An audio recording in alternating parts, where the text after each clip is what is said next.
आदिवासी गोंड समाज का श्रद्धा स्थल माने जाने वाले कचारगढ़ में 10 फरवरी से 5 दिवसीय कोया पुनेम महोत्सव प्रारंभ हो गया है। इस दौरान आदिवासी समाज के लोग अपने कुल देवता का स्मरण एवं पूजा अर्चना करने के लिए देश के कोने कोने से लाखों की संख्या में आते हैं। इस 5 दिवसीय मेले के दौरान गोंडी धर्म परंपरा, भाषा, पूजा विधि, नृत्य कला एवं अन्य कलाओं का प्रदर्शन से आदिवासी संस्कृति की झलक दिखाई देती है। कचारगढ़ में स्थित प्राकृतिक गुफा को एशिया महाद्वीप की सबसे बड़ी गुफा माना जाता है। घने जंगलों के बीच ऊंचे पर्वत पर स्थित कचारगढ़ गुफा जहां एक और आदिवासियों का श्रद्धा स्थल है, वहीं दूर दूर से पर्यटक भी यहां यात्रा में शामिल होने के लिए पहुंचते हैं। इस यात्रा के दौरान देश के लगभग 16 राज्यों से लाखों की संख्या में आदिवासी समाज के नागरिक यहां पूजा अर्चना के लिए पहुंचते हैं, जिनमें मुख्य रूप से महाराष्ट्र के साथ ही बिहार, झारखंड, उड़ीसा, मध्य प्रदेश, आंध्र प्रदेश, दिल्ली, अरुणाचल प्रदेश, मेघालय, कर्नाटक, नागालैंड जैसे पूर्वोत्तर राज्यों से भी आने वाले श्रद्धालुओं का समावेश होता है। 10 फरवरी से शुरू हुई इस 5 दिवसीय कचारगढ़ यात्रा के दूसरे दिन 11 फरवरी को बड़ी संख्या में अलग अलग राज्यों से श्रद्धालु अपने आराध्य की पूजा अर्चना के लिए यहाँ पहुँचते हैं और बड़ा देव तथा माँ काली कंकाली के दर्शन एवं पूजा अर्चना कर आशीर्वाद लेते हैं। यावेळेस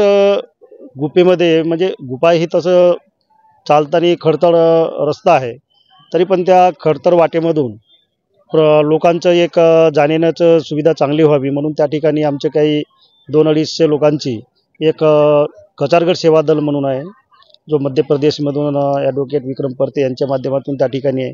काय आमच्या देवस्थानच्या वतीने सुद्धा काही स्वयंसेवक त्या ठिकाणी गेलेले आहेत, तर त्या ठिकाणी भीड होऊ नये म्हणून त्या स्वयंसेवक म्हणजे सेवा दलाच्या माध्यमातून आणि पोलीस विभागाच्या माध्यमातून त्यांना ठिकठिकाणी कंट्रोल करून कुठलीही भगदड होणार नाही, कुठलीही अनुचित घटना होणार नाही म्हणून त्याला टप्प्याटप्प्यानं सोडून त्या ठिकाणचं जे कचारगढ़ आहे गुफेमधील देवी देवतांचे देवदर्शन करण्याचे त्यांना सुविधा उपलब्ध करून देण्यात येत आहे। कचारगढ़ यात्रा सुरू झालेली आहे, किती राज्याचे लोक येतात आणि कधीपर्यंत कचारगढ़ यात्रा राहणार आहे? गोंडियन धर्मगुरू पहांदीपारी कुपार लिंगो यांचे दर्शन घेण्यासाठी संपूर्ण भारतभरातून या कचारगढ़मध्ये येऊन गोंडियन सगा बांधव श्रद्धासुमन आपले अर्पित करतात।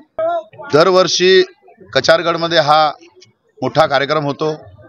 या कार्यक्रमाच्या निमित्ताने भोजन दान सुद्धा ह्या ठिकाणी होतो। आरोग्य शिबिरची सुद्धा ह्या ठिकाणी व्यवस्था केली जाते शासनाच्या माध्यमातून। जिल्हा परिषद गोंदियाच्या माध्यमातून पाणी पुरवठा, जिल्हा परिषद गोंदियाच्या माध्यमातून आरोग्य, त्याचप्रमाणे पाटबंधारा विभाग, PWD विभाग, पोलीस विभाग, आदिवासी विकास विभाग या सर्व विभागाकडून या कचारगढ़च्या यात्रेसाठी मोठ्या प्रमाणात निधी दिली जाते। दरवर्षी या कचारगढ़मध्ये लाखोच्या संख्येने गोंडियन सगाजन ह्या ठिकाणी येतात। खरं म्हणजे दरवर्षी या कचारगढ़मध्ये सेंट्रलचे मंत्री असतील, राज्याचे मंत्री असतील, ते या ठिकाणी येतात।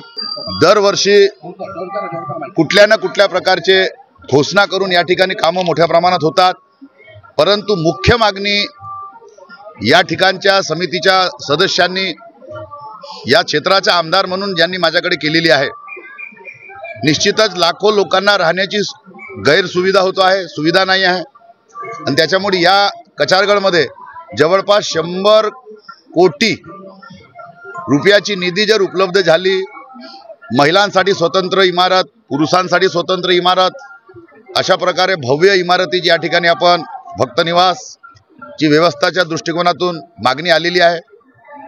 त्याचप्रमाणे देशातील 17 राज्याच्या वर गोंडी भाषा बोलणारी गोंडियन समाज मोठ्या प्रमाणात या भारतात वास्तव्यात आहे आणि त्याच्यामुळे त्या राज्यात गोंडी भाषेला राज्यभाषेचा दर्जा मिळावा, देशामध्ये राष्ट्रीय स्तरावर सुद्धा गोंडी भाषेला दर्जा मिळावा अशा प्रकारची मागणी केलेली आहे।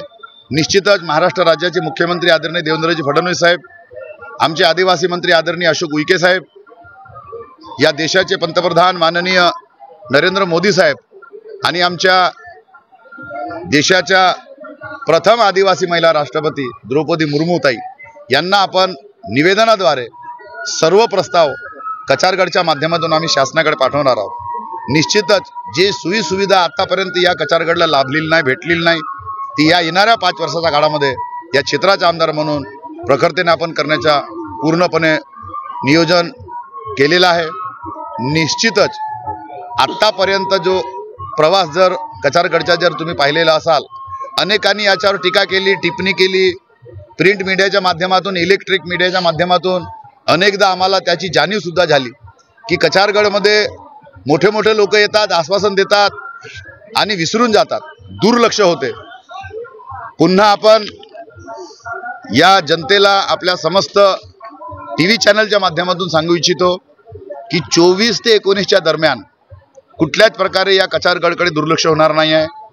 सातत्याने मी 4 दिवस जोपर्यंत यात्रा असते तोपर्यंत या ठिकाणी मी असतो आणि त्याच्यामुळे पोलीस प्रशासन असेल, जिल्हा प्रशासन असेल, बाकीच्या जो प्रशासन असेल, जे जे दिसते त्यांनी ते नोंद करून शासनाच्या निदर्शन आणून द्यावे.